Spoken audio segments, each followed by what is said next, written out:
Hello, good morning students. Welcome back to my YouTube channel. Students, today I am going to discuss with you a beautiful and romantic novel, that is The Mayor of Casterbridge. It is written by the romantic novelist Thomas Hardy. As you see that the title of this novel, The Mayor of Casterbridge, the whole novel is move around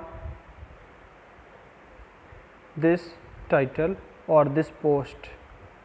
Casterbridge is a place, is an imaginary place, एक काल्पनिक स्थान है, और mayor आपको पता ही है, mayor एक post होती है। तो कैस्टरब्रिज का मेयर, ये जो टाइटल है जो थॉमस हार्डी के इस नावल का है, ये नावल ओवरऑल देखा जाए तो एक ही व्यक्ति के लाइफ के अंदर जो स्ट्रगल्स आती हैं, जो हैप्पीनेस आती हैं, और कैसे वो व्यक्ति अपने लाइफ में स्ट्रगल करते हुए अपने डेथ को जाता है। मतलब आप ऐसे कह सकते हो कि life journey of a person, और वो पर्सन कौन है? That person is mayor of Casterbridge, जिसका नाम है माइकल हेंचार्ड। तो चलिए इसका इंट्रो देखते हैं। Thomas Hardy was a major Victorian novelist and short story writer who transformed himself into a major 20th century poet. तो थॉमस हार्डी कौन है? विक्टोरियन नॉवलिस्ट है। विक्टोरियन होने के साथ साथ इसके अंदर रोमांटिक क्वालिटी भी है, या इसके वर्क्स में रोमांटिक क्वालिटीज़ भी देखने को मिलती हैं। सो हम इसको रोमांटिक भी बोल देते हैं, क्योंकि आपको पता है रोमांटिक एज के बाद ही विक्टोरियन एज स्टार्ट होता है। तो विक्टोरियन नॉवलिस्ट है, शॉर्ट स्टोरी राइटर है, जिसने अपने आप को ट्रांसफॉर्म कर दिया, अपने आप को चेंज कर दिया कि इसमें 20th सेंचुरी के मेजर पोएट्स के रूप में। मतलब 20th सेंचुरी, 20वीं शताब्दी के जो मेजर पोएट्स थे, जो अच्छे अच्छे पोएट्स हुए, उनमें से एक ये भी बना। मतलब अब आपने एक चीज़ देख लिया होगा कि he was the novelist, short story writer and also a poet. तीनों क्वालिटीज उसमें थी, तीनों प्रकार के वर्क्स वो लिखता था। He was influenced both in his novel and in his poetry by romanticism. अभी मैंने आपको बताया था कि उसके वर्क्स में रोमांटिक क्वालिटीज भी देखने को मिलती है। तो he was influenced by in both, चाहे वो नॉवेल्स हों चाहे उसकी पोइट्रीज हों, both of them have the qualities of romanticism, including the poetry of William Wordsworth. मतलब विलियम वर्ड्सवर्थ की जो पोइट्री की क्वालिटीज़ होती थी, वही कुछ क्वालिटीज़ उसके वर्क्स में भी देखने को मिलती हैं। He was highly critical of much in Victorian society, especially on the declining status of rural people in Britain. He was highly critical of much in Victorian society. Critical, it means you can say that he was criticized by, he was criticized by the people of Victorian society. And why the people of Victorian society criticized him? उसको क्यों criticize किया उन लोगों ने? Because he declines the status of rural people in Britain. क्योंकि Britain में जो rural people थे, जो ग्रामीण लोग ज़िंदगी जी रहे थे, उनका जो स्टेटस था वो उसको पसंद नहीं आता था। किसको? थॉमस हार्डी को। और वो उसके अगेंस्ट लिखता था, उसके अगेंस्ट रहता था। That's why he was criticised by the people of Victorian society या the people of Britain. Many of his novels concern tragic characters struggling against their passion and social circumstances. ध्यान रखना, ये जो लाइन है, ये line आपको इस novel के बारे में बताएगा, क्योंकि इस नॉवेल में भी यही सीन देखने को मिलता है कि मेनी ऑफ हिज नॉवेल्स, बहुत सारे उसके ऐसे नॉवेल्स हैं, कंसर्न्स मतलब रिलेटेड किससे, ट्रेजिक कैरेक्टर्स, किससे रिलेटेड है, मतलब उसके मोस्टली नॉवेल्स में ट्रेजिक कैरेक्टर्स हमें मिलते हैं जो कि क्या कर रहे होते हैं, स्ट्रगलिंग अगेंस्ट देयर पैशन, जो स्ट्रगल कर रहे होते हैं अपनी लाइफ में अगेंस्ट देयर पैशन, अपने पैशन से, अपने फीलिंग्स के अगेंस्ट, एंड सोशल सर्कमस्टेंसेज, और सामाजिक परिस्थितियों के अगेंस्ट। मतलब उसके नॉवेल्स में जो हमें कैरेक्टर्स मिले हैं वो थोड़े से ट्रेजिक थे, मतलब दुखी टाइप के कैरेक्टर्स होते थे जो अपनी फीलिंग्स के साथ साथ लड़ते हुए दिखाई देते हैं, और साथ ही साथ सामाजिक परिस्थितियों से भी उनको लड़ते हुए दिखाया गया है उसके नॉवेल्स में। ओके बच्चों, his novels are often set in fictional region of Wessex. Wessex बच्चों एक स्थान है, कहाँ है ये, इंग्लैंड में बताया जाता है कि इंग्लैंड में है, लेकिन रियल में वेसेक्स नामक कोई स्थान नहीं है पूरे वर्ल्ड में, क्योंकि अभी आपने देखा है कि fictional region of Wessex, fictional मतलब काल्पनिक, रीजन मतलब क्षेत्र, और वेसेक्स जैसे आपको याद हो तो आपने पढ़ा हो तो R.K. नारायण जो इंडियन नॉवलिस्ट है, स्टोरी राइटर है, आपने सीरियल भी उसके देखे होंगे, तो मालगुडी डेज करके सीरियल पहले आते थे।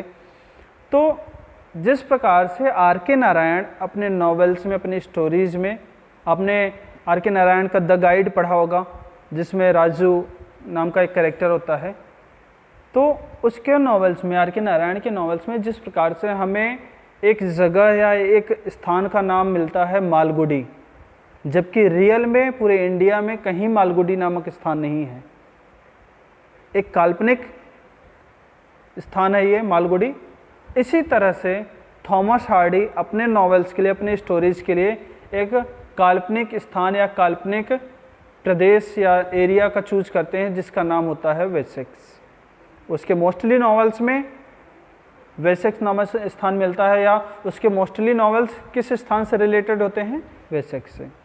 His works unfold against a rural background drawn as an analogy for vanishing country ways, but which also provides much needed comic relief. His works unfold, fold मतलब क्या होता है, मोड़ना, और unfold मतलब खोल देना, against the rural background.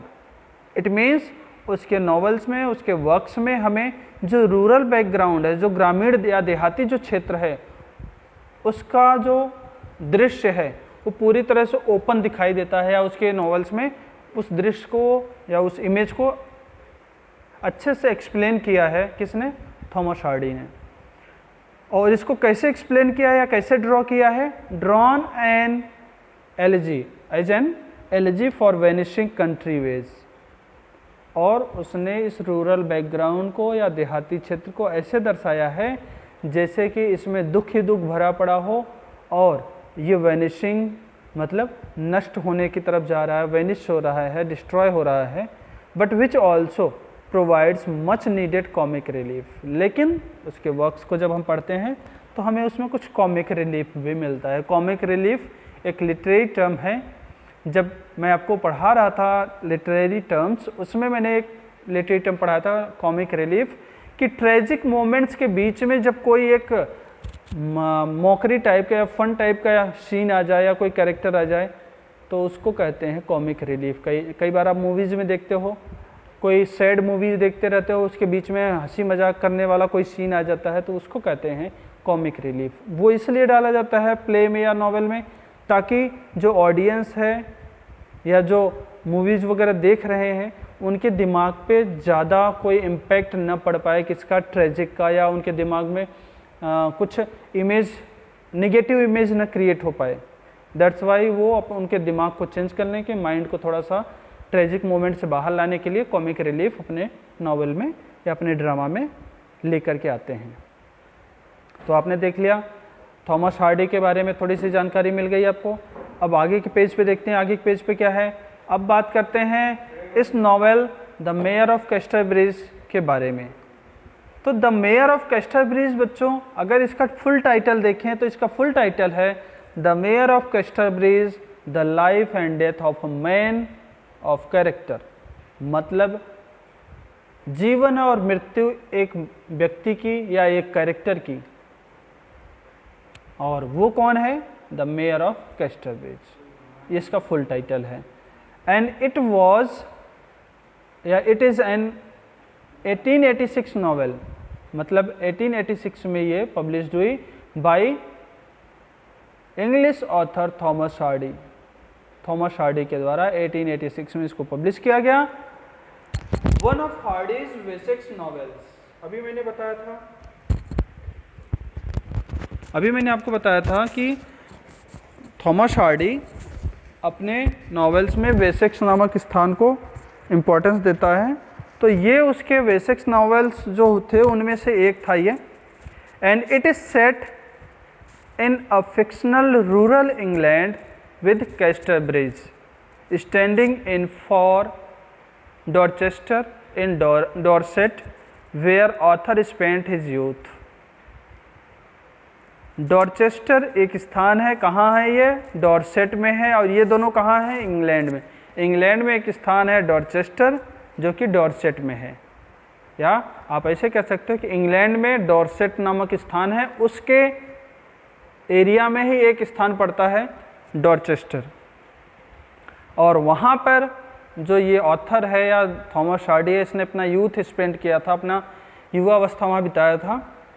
तो वहीं पर उसने इस फिक्शनल जो स्थान है कैस्टरब्रिज, इसके बारे में सोचा और इसने इसी फिक्शनल टाउन या फिक्शनल एरिया के नाम से इस नावल को लिखा है। It was first published in 1886। अभी बताया था कि पहली बार कब पब्लिश हुआ था? 1886 में। The mayor of Casterbridge, one of Hardy's most renowned works, famous almost entirely on his rise and fall of Michael Henchard. ये जो मेयर ऑफ कैस्टरब्रिज है, हार्डी के जो फेमस वर्क्स हैं उनमें से एक है, और ये मोस्टली किसकी वजह से फेमस हुआ है? Rise and fall. Rise and fall मतलब उत्थान और पतन, किसी का उत्थान होना और फिर उसका पतन हो जाना, और ये किसी कौन है? Michael Henchard. ये माइकल हेंचार्ड के उत्थान और पतन की स्टोरी है। There are no digression to divert the readers attention from his story. मतलब पूरी की पूरी स्टोरी किसके ऊपर सेंटर्ड है? माइकल हेंचार्ड के ऊपर। कोई डिसग्रेशन नहीं, कोई डाइवर्जन नहीं है थॉट्स का या आइडियाज़ का। Even the sub plots of the book include Henchard. यहाँ तक कि जो बुक में सब प्लॉट की बात की गई है, जो दूसरी स्टोरीज़ की बात की गई है, जो बुक में एक्सप्लेन किया गया है, उसमें भी माइकल हेंचार्ड इंक्लूड होता है। It is fortunate that Henchard appears in almost every character to hold the book together।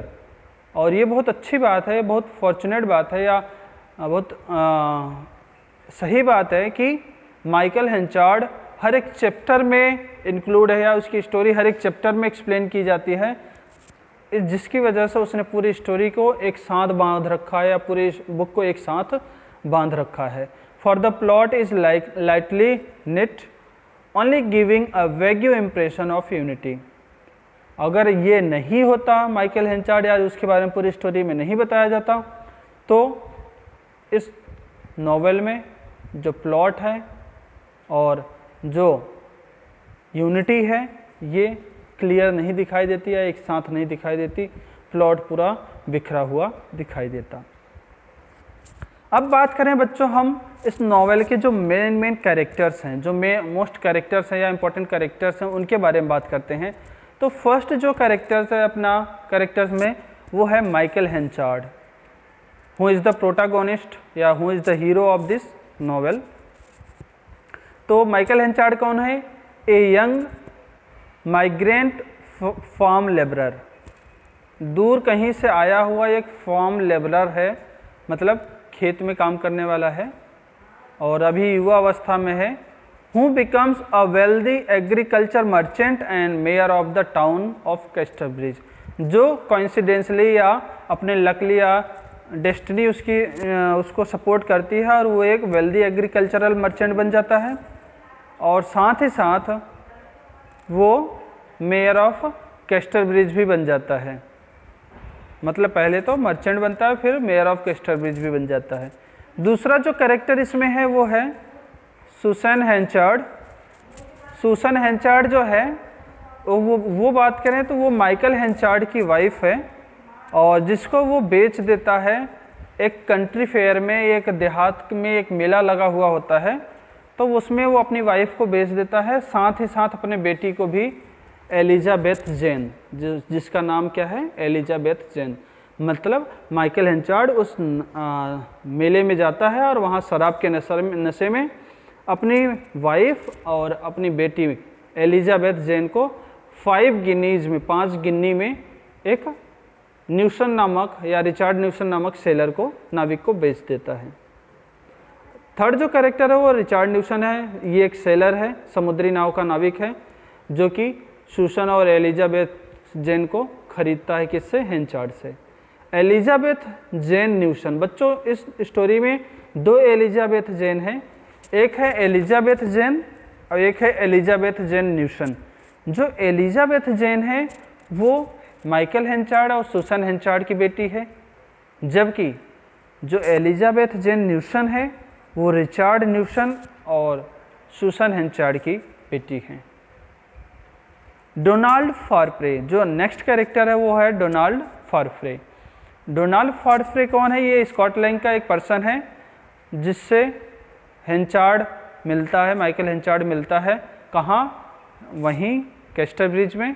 वो अमेरिका जा रहा होता है, लेकिन वो उसको राजी कर लेता है कि वो हेंचार्ड में वो कैस्टरब्रिज में रुके और उसका मैनेजर बन जाए। तो फारफ्रे जो है उसका मैनेजर बनना एक्सेप्ट कर लेता है और वहीं पे रुक जाता है उसके साथ ही। लेकिन बाद में जैसे जैसे फारफ्रे के जीवन में एलिजाबेथ जेन न्यूसन की एंट्री होती है, ये दोनों एक दूसरे के राइवल हो जाते हैं, विरोधी हो जाते हैं। कहाँ? In business and on the post also, दोनों में, बिजनेस में भी और पोस्ट पर भी। ठीक है।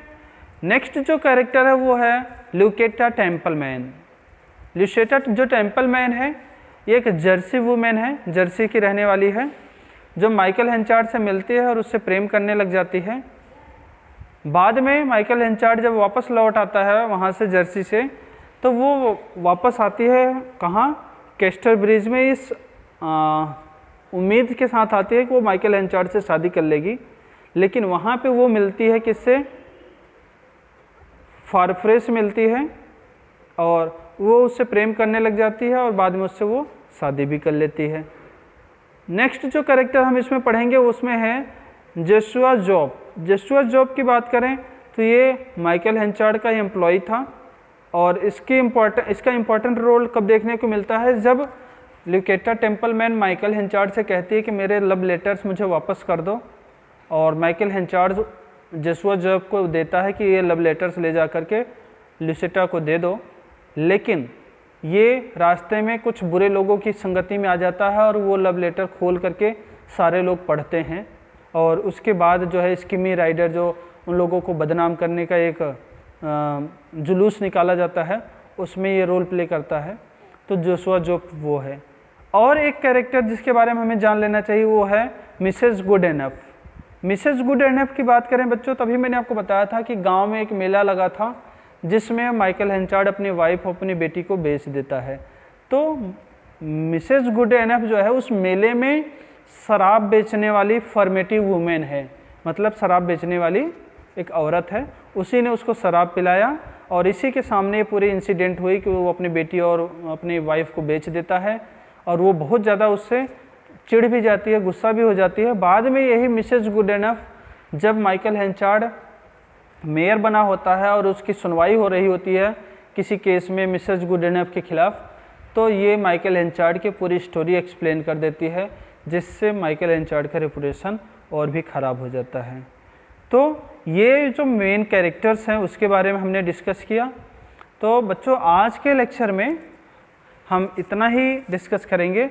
नेक्स्ट लेक्चर में जो हम इसके बाद वाला वीडियो शूट करेंगे उसमें आपको पूरे नॉवेल की स्टोरी सुनाएंगे या उसके बारे में बताएंगे, और साथ ही साथ इसमें मेन थीम्स क्या है उसके बारे में भी बात करेंगे। सो आज के लिए आप अपने माइंड में ये सेट कर लीजिए कि थॉमस हार्डी क्या है, कैसे नॉवेल किससे रिलेटेड है, और इस नॉवेल के जो मेन कैरेक्टर्स कौन कौन से हैं इनके बारे में अपना दिमाग एक बार आप सेट कर लीजिए। बाकी इसके बारे में हम नेक्स्ट वीडियो में और अच्छे से डिस्कस करेंगे इसकी स्टोरी को। सो आज के लिए बस इतना ही। Thank you.